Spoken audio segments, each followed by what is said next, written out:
ये आकाशवाणी का गोरखपुर केंद्र है। अब आप शिवानी अरोरा से सुनेंगे प्रादेशिक समाचार।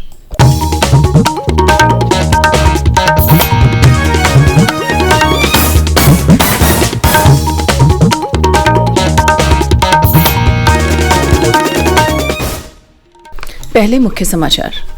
वित्त मंत्री निर्मला सीतारामन ने 20 लाख करोड़ रुपए के आर्थिक पैकेज की तीसरी किस्त की घोषणा की। कृषि और इससे जुड़े कार्यों पर ध्यान दिया गया।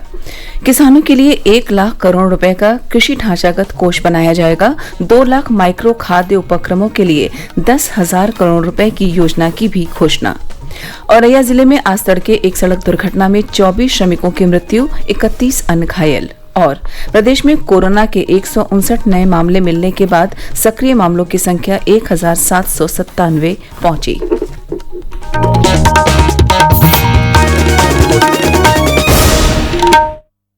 अब समाचार विस्तार से। केंद्र सरकार ने कृषि और संबद्ध क्षेत्रों के लिए 1,63,000 करोड़ रुपए के पैकेज की घोषणा की है। इसका उद्देश्य कृषि क्षेत्र में बुनियादी ढांचे, लॉजिस्टिक और क्षमता को मजबूत करना है। वित्त मंत्री निर्मला सीतारामन ने किसानों के लिए 1 लाख करोड़ रुपए का कृषि ढांचागत कोष बनाने की भी घोषणा की है। 20 लाख करोड़ रुपए के आर्थिक पैकेज की तीसरी किस्त के बारे में कल नई दिल्ली में संवाददाता सम्मेलन में वित्त मंत्री निर्मला सीतारामन और वित्त राज्य मंत्री अनुराग ठाकुर ने यह घोषणा की। इसके अलावा माइक्रो खाद्य उपक्रम, मवेशी टीकाकरण, डेयरी क्षेत्र, हर्बल खेती, मधुमक्खी पालन और फल तथा सब्जियों के लिए भी योजनाओं की घोषणा की गई है। श्रीमती सीतारामन ने बताया कि सरकार किसानों, कृषि उपज संगठनों, प्राथमिक सहकारी संगठनों, कृषि उद्यमियों और कृषि ढांचागत कोष के तहत स्टार्टअप के लिए 1 लाख करोड़ रुपए देगी। यह कोष जल्द बनाया जाएगा। वित्त राज्य मंत्री अनुराग ठाकुर ने माइक्रो खाद्य उपक्रमों के लिए 10,000 करोड़ रुपए की योजना की घोषणा की। इस योजना से 2 लाख माइक्रो खाद्य उपक्रमों को लाभ होगा। श्री ठाकुर ने बताया कि सरकार प्रधानमंत्री मत्स्य संपदा योजना शुरू करेगी। इसके लिए 20,000 करोड़ रुपए का प्रावधान किया गया है। श्रीमती सीतारामन ने बताया कि मवेशियों के टीकाकरण के लिए 13,343 करोड़ रुपए का कोष बनाया गया है। डेयरी प्रसंस्करण के लिए 15,000 करोड़ रुपए के पशुपालन बुनियादी ढांचा कोष की घोषणा की गई है। वित्त राज्य मंत्री अनुराग ठाकुर ने बताया कि हर्बल खेती को बढ़ावा देने के लिए 4,000 करोड़ रुपए के कोष की घोषणा की गई है। श्री अनुराग ठाकुर ने बताया कि मधुमक्खी पालन के लिए 500 करोड़ रुपए का आवंटन किया गया है। इससे 2 लाख मधुमक्खी पालकों को लाभ होगा। सरकार ने सभी फलों और सब्जियों को ऑपरेशन ग्रीन के अंतर्गत लाने की घोषणा की है। पहले इसमें टमाटर, प्याज और आलू शामिल थे। इसके लिए 500 करोड़ रुपए की अतिरिक्त राशि दी जाएगी। श्री अनुराग ठाकुर ने बताया कि पूर्णबंदी की 2 महीने की अवधि में किसानों की सहायता के लिए कई कदम उठाए गए हैं। प्रदेश के अपर मुख्य सचिव गृह एवं सूचना अवनीश कुमार अवस्थी ने बताया कि मुख्यमंत्री योगी आदित्यनाथ ने सभी जिलाधिकारियों तथा पुलिस अधीक्षकों को निर्देशित किया है कि वे सुनिश्चित करें कि कोई भी प्रवासी कामगार पैदल अथवा बाइक से यात्रा न करने पाए। उन्होंने ट्रक आदि असुरक्षित वाहनों से सवारी ढोने वालों के खिलाफ सख्त कार्रवाई किए जाने के भी निर्देश दिए हैं। राज्य सरकार प्रवासी कामगारों को सुरक्षित उनके घर पहुंचाने के लिए व्यवस्था कर रही है। उन्होंने कहा कि प्रदेश की सीमा में प्रवेश करते ही प्रवासी कामगारों को सबसे पहले पेयजल एवं भोजन उपलब्ध कराया जाए। उसके बाद उनकी स्क्रीनिंग करके उनके गंतव्य तक सुरक्षित एवं सम्मानजनक ढंग से पहुंचाया जाए।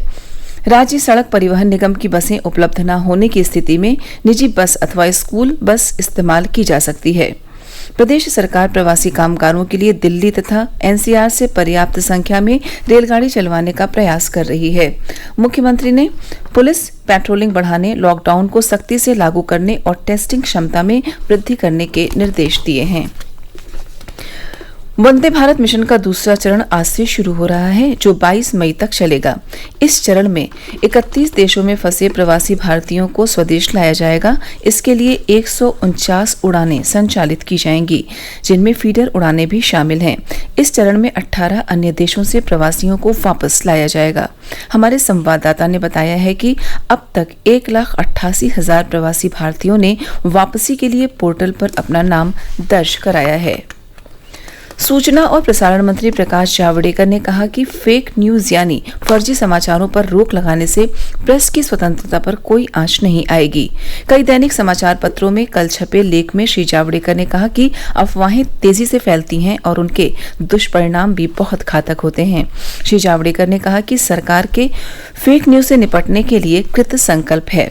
इस चुनौती से निपटने के लिए सरकार ने पत्र सूचना कार्यालय में तथ्यों की जांच के लिए फैक्ट चेक एकांश गठित किया है, जो इस तरह की खबरों का तत्काल संज्ञान ले रहा है।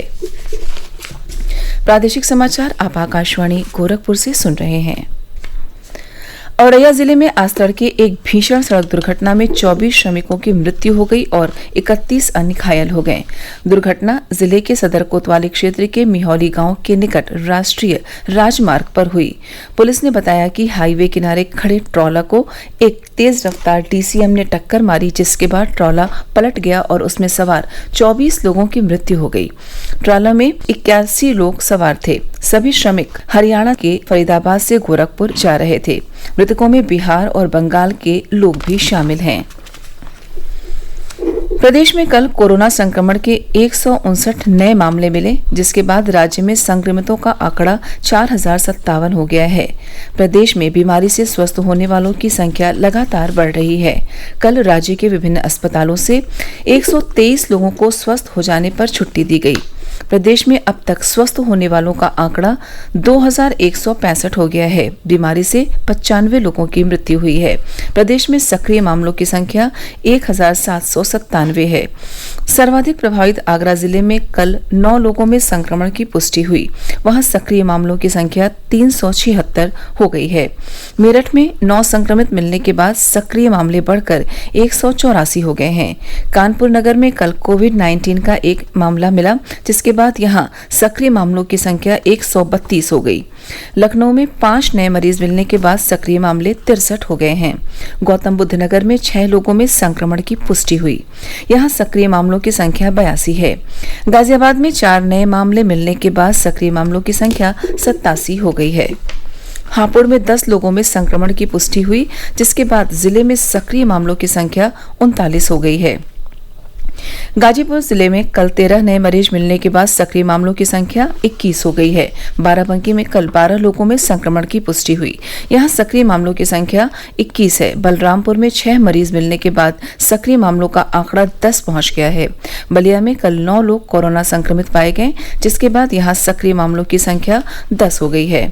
जिन अन्य जिलों में कल संक्रमण के मामले मिले, उनमें रामपुर में 7, बुलंदशहर, सिद्धार्थनगर, अयोध्या और जौनपुर में 4-4, वाराणसी, महाराजगंज तथा कानपुर देहात में 3-3 और बरेली, चंदौली, प्रतापगढ़, संत कबीर नगर व बहराइच में 2-2 मरीज शामिल हैं। आकाशवाणी का समाचार सेवा प्रभाग विशेषज्ञों की सलाह श्रृंखला में आपको कोविड-19 के बारे में वरिष्ठ चिकित्सकों की राय से अवगत कराता है। अखिल भारतीय आयुर्विज्ञान संस्थान एम्स नई दिल्ली के स्नायु रोग विज्ञान केंद्र के प्रमुख डॉक्टर MV पद्मा ने कहा कि कोविड-19 संक्रमण से सुरक्षित रहने और इसका प्रसार रोकने के लिए लोगों को अपने घर में रहना चाहिए। सफदरजंग अस्पताल नई दिल्ली के वरिष्ठ चिकित्सक डॉक्टर नितेश ने बताया कि देश में कोविड-19 की जांच में लगातार तेजी आ रही है और हमारी स्थिति अन्य देशों की तुलना में कहीं बेहतर है। आज हम बाकी देशों के मुकाबले काफी अच्छी स्थिति में हैं। हमारी लैब कैपेसिटी भी बढ़ी है, हम ज्यादा टेस्ट कर पा रहे हैं, हमारे पेशेंट भी हॉस्पिटल में इलाज पा रहे हैं। गवर्नमेंट के डेटा ने बताया हमें कि हमारे 3% मरीज को ही ऑक्सीजन की जरूरत पड़ती है और 1% करीब मरीज वेंटिलेटर पे हैं। श्रमिक विशेष रेलगाड़ियों से 12 लाख से अधिक यात्री अपने गृह राज्यों में पहुंच गए हैं। रेल मंत्रालय के प्रवक्ता ने कहा कि अब तक देश के विभिन्न भागों में फंसे लोगों को निकालने के लिए 1000 से अधिक श्रमिक विशेष रेलगाड़ियां चलाई गई हैं। लॉकडाउन के कारण विभिन्न जगहों पर काम करने वाले मजदूरों, तीर्थयात्रियों, पर्यटकों, विद्यार्थियों और अन्य लोगों को उनके गृह राज्य में पहुंचाने के लिए 1 मई से श्रमिक विशेष रेलगाड़ियां शुरू की गईं। रेल मंत्रालय के प्रवक्ता ने कहा कि रेल विभाग रोजाना 4 लाख से अधिक लोगों को निकालने के लिए प्रतिदिन 300 श्रमिक रेलगाड़ियां चलाने के लिए तैयार है। रेलगाड़ी में बैठने से पहले यात्रियों की समुचित जांच की जाती है। ट्रेन में यात्रियों को निःशुल्क भोजन और पानी दिया जा रहा है। फसल वर्ष 2019-20 में देश में कुल खाद्यान्न की पैदावार 29,56,70,000 टन होने का अनुमान है, जो पिछले वर्ष से 1,04,60,000 टन अधिक है। कृषि मंत्रालय ने वर्ष 2019-20 की प्रमुख फसलों की पैदावार का तीसरा अग्रिम अनुमान जारी करते हुए यह जानकारी दी। अंत में इस बुलेटिन के मुख्य समाचार एक बार फिर। वित्त मंत्री निर्मला सीतारामन ने 20 लाख करोड़ रुपए के आर्थिक पैकेज की तीसरी किस्त की घोषणा की। कृषि और इससे जुड़े कार्यों पर ध्यान दिया गया। किसानों के लिए 1 लाख करोड़ रुपए का कृषि ढांचागत कोष बनाया जाएगा। 2 लाख माइक्रो खाद्य उपक्रमों के लिए 10,000 करोड़ रुपए की योजना की भी घोषणा। औरैया जिले में आज तड़के एक सड़क दुर्घटना में 24 श्रमिकों की मृत्यु, 31 अन्य घायल।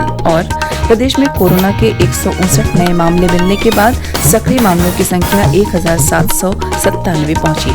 इसी के साथ प्रादेशिक समाचार समाप्त हुए। नमस्कार।